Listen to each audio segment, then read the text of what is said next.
Hello, I'm Violet Blitz. I'm the game designer behind Witches of Winter, and this is the first of a few videos showing you what I think is cool about the system. First off is going to be the core dice system. So, this is going to get a bit game design jargony for a second. This dice system is based off both Blades in the Dark and the Genesis RPG system, which comes from the Star Wars RPG. So I used to listen to a podcast called Skyjacks. It's still very cool. It's going on, Campaign Skyjacks. And they used the Genesis system, which had, as a listener, I never quite actually understood what was happening. They had red dice and purple dice and yellow dice. And later when I did research on the system, it turns out each of those dice was a different size. And they each had unique symbols on their faces. So they would have a success symbol, a failure symbol, maybe two of one. They also have advantages and threats and criticals. And triumphs. And I thought that was all very cool. I really liked the idea of a kind of sliding scale result system. So it's not just a binary, do you succeed or do you fail? And it's also not quite what Powered by the Apocalypse games have of full success, mixed success, failure, which I really like that. And I've been playing with that for quite a few years.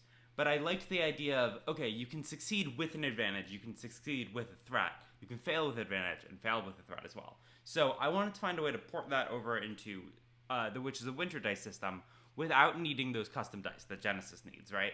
So I went through a lot of different ways of how to do this. At first, it was all d6s.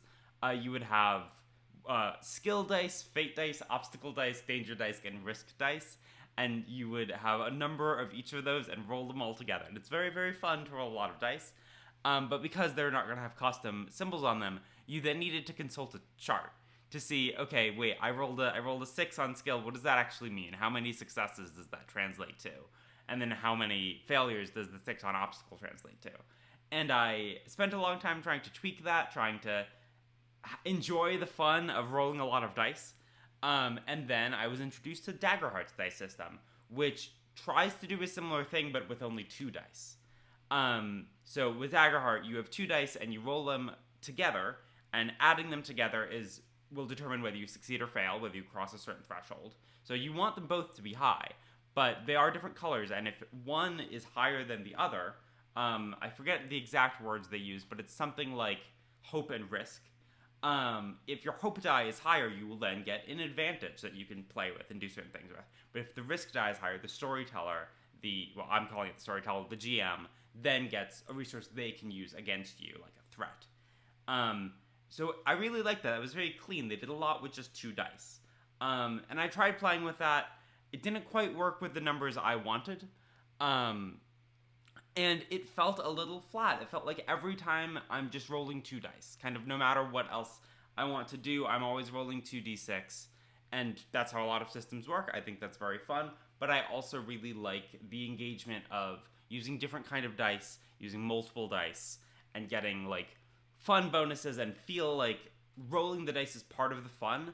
And in my interpretation of the Daggerheart system, it ended up being a lot of math because I had other things I wanted going on, right? I wanted a danger score to say, not just is it complete random chance that I might get an advantage or a failure, but there's something else influencing it. There's if the monster or the situation is especially dangerous, shouldn't it be less likely that I get an advantage? Shouldn't I be in a dangerous spot where they might use their abilities against me? So, after a lot of testing, the way I kind of combine all these systems together is you roll 2 dice, but they change size. So you have what I call a skill dice and a fate die. And unlike Daggerheart, both of these dice are good. You do want to roll high on both dice. There's no disadvantage to rolling high. It's not like you need one higher than the other. But they each roll against kind of their own target. So skill rolls against a target called obstacle, which determines do you succeed or fail, right? So if skill is higher than obstacle, your action succeeds. If it's lower, your action fails. If it hits exactly, it succeeds but with a threat, which we'll get to in a second. So that's success or failure. And then your fate die rolls against a danger score. So essentially every action roll is 2 different rolls. It's about succeeding, and then it's about advantages versus threats, which say what sort of resources do you get to use.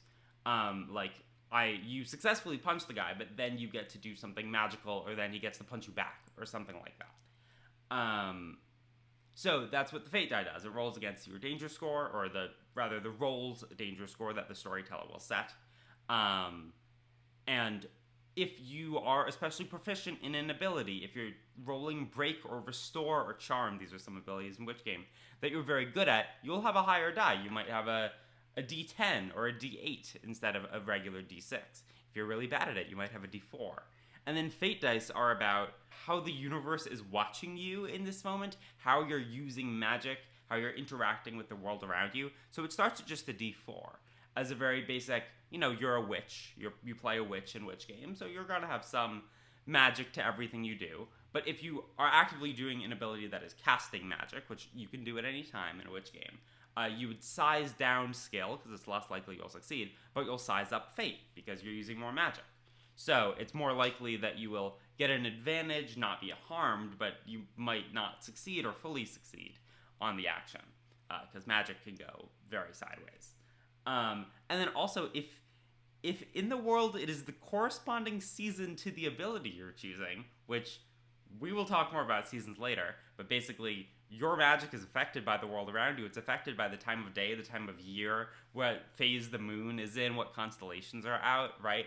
And these all have, not all of these will affect every single roll. We didn't want to overcomplicate it, but there are mechanics for a lot of those within different abilities in the game. If you want to play a witch that's more powerful in Moonlight, if you want to play a witch that gets an advantage when a certain thing happens, there's a lot of that. But seasons are a core mechanic of the game, and it's if I am rolling break in Yule, which is the associated season when everyone is kind of hunkered down and protecting themselves, I get to size up fate, because this is what the world is telling me right now, is people are violent and distrusting, and if I play into that, I am playing into the themes of this season.